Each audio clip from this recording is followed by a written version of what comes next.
ഈഡൻ ഗാർഡൻസിൽ അഭിഷേകിനൊപ്പം ഗ്രീസിലെത്തിയ സഞ്ജുവിന് ഒരു വലിയ കടമ്പ തന്നെ ഉണ്ടായിരുന്നു. ഓൾ ഔട്ട് അറ്റാക്കിന് മുതിര, അല്ലെങ്കിൽ സൂക്ഷ്മതയോടെ കളിക്കാം. സഞ്ജു ഗ്രീസിൽ കാമായിരുന്നു. അഭിഷേകും ഇഷാൻ കിഷനും പവർ പ്ലേയിൽ തന്നെ വീണു. ഒരു റെസ്പോൺസിബിൾ ഇന്നിങ്സ് പിറന്നില്ലെങ്കിൽ ടീം നാണം കെടും, തീർച്ച. ഹെഡ്മയർ മൈതാനത്ത് പറന്നു നടക്കുകയായിരുന്നു. അഭിഷേകും ഇഷാനും ഹെഡ്മയറിന്റെ കൈകളിലാണ് വിശ്രമിച്ചത്.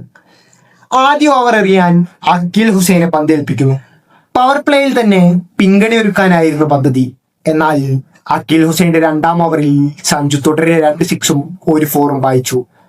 കഥ അവിടെയാണ് ആരംഭിക്കുന്നത്. അതേ ഓവറിലാണ് അഭിഷേക് വീഴുന്നത്. 5ആം ഓവറിൽ ജെയ്സൺ ഹോൾഡർക്ക് തലവെച്ച് കൊടുത്ത് ഇഷാന്റെ മടക്കം. ഈഡൻ ഗാർഡൻസിൽ തടിച്ചുകൂടിയ 58,000 മനുഷ്യർ നിശബ്ദമായി ഇതൊക്കെ കണ്ടുനിന്നു. 10ആം ഓവറിൽ സഞ്ജുവിന്റെ ഫിറ്റ് എത്തി. 11ആം ഓവറിൽ സ്കൈ വീണു. 12ആം ഓവറിൽ 3 റൺസാണ് ആകെ പിറന്നത്. വിൻഡീസ് കളിയിലേക്ക് തിരിച്ചു വരുന്നതിന്റെ സൂചന നൽകുകയായിരുന്നു. എന്നാൽ തൊട്ടടുത്ത ഓവറിൽ തുടരെ ബൗണ്ടറി വായിച്ച് ഇന്ത്യ കളിയിലേക്ക് തിരികെ വന്നു. 15ആം ഓവറിൽ ഒരു ക്രൂഷ്യൽ ഇന്നിംഗ്സിന് ശേഷം തിലക് മടങ്ങുന്നു. ഹർദിക്കിനെയും ദുബെയും കൂട്ടുപിടിച്ച് സഞ്ജു സമ്മർദ്ദങ്ങളെ ബൗണ്ടറി കടത്തി.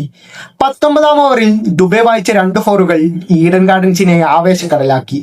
ആ ബൗണ്ടറികൾക്ക് ഈ വിജയത്തിൽ പൊന്നും വിലയുണ്ട്. അവസാന ഓവറിൽ ജയിക്കാൻ വേണ്ടിയിരുന്നത് 7 റൺസ് ആയിരുന്നു. സഞ്ജു കാത്തിരിക്കാൻ ഒരുക്കമല്ലായിരുന്നു. ആദ്യ പന്ത് ഗാലറിയിലേക്ക് മൂടിപ്പറന്നു. തൊട്ടടുത്ത പന്ത് അതിർത്തിയിലേക്ക് പായുമ്പോൾ ആ 22 വാര പിച്ചിൽ മുട്ടുകുത്തിയിരുന്ന് അയാൾ ആകാശത്തേക്ക് കൈ ഉയർത്തി. ആ കണ്ണുകൾ നിറയുന്നുണ്ടായിരുന്നു.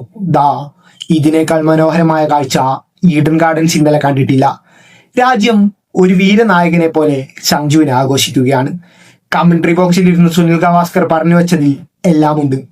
Every one wants him to play well. ആരാണ് ഈ സുനിൽ ഗവാസ്കർ എന്ന് പറഞ്ഞു തരേണ്ട കാര്യമില്ലല്ലോ. പാകിസ്ഥാൻ പുറത്തായാലും ഇല്ലെങ്കിലും ഇന്ത്യ സെമി കാണില്ലെന്ന് പറഞ്ഞ പ്രവചന സിംഹം മുഹമ്മദ് ആമിർ ഇപ്പോൾ എവിടെയാണോ ആവോ? അറിയില്ല.